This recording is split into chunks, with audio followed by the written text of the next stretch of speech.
Both Confucius and Socrates said, happiness is the purpose of life. Americans regard the pursuit of happiness as a basic human right. And in China, President Xi Jinping has said the people's pursuit of happiness is what the Chinese Communist Party is all about. 人民对美好生活的向往，就是我们的奋斗目标。 The key word is pursuit. But should this pursuit be the same all around the world? Yes, there is some common ground, like a longer life, better food, bigger houses, something to do, someone to rely on, and somewhere to wish for. Normally, we agree on the previous three, but we don't on the latter, our economy, our politics, and our beliefs. Is China a state-led economy or a market economy? I would say neither, and both. The Chinese know the power of both invisible and visible hands, and they have Adam Smith, John Maynard Keynes, and Karl Marx all on their minds at the same time. They choose the middle way, render to market the things that are marketable, and to the government the things that are governable. Then there is politics. Some Western critics pigeonhole China as a dark, repressive country. Of course, there are places that China can do better. More representative politics, accountability, and rule of law. But the premise is already wrong. To measure China against the Western metrics is not only unfair, but also unjustified. Why? Because they miss a big backstory.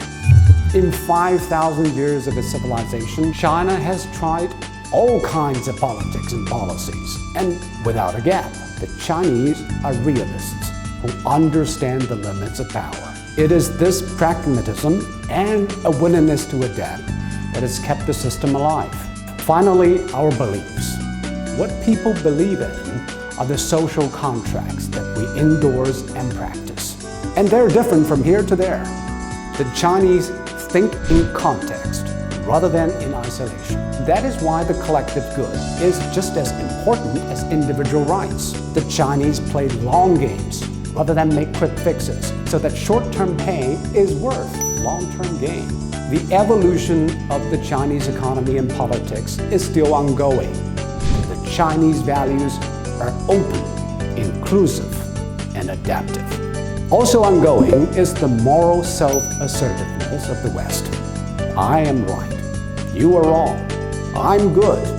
You are bad. The complete and utter moral certainty of the West is a doubtful thing.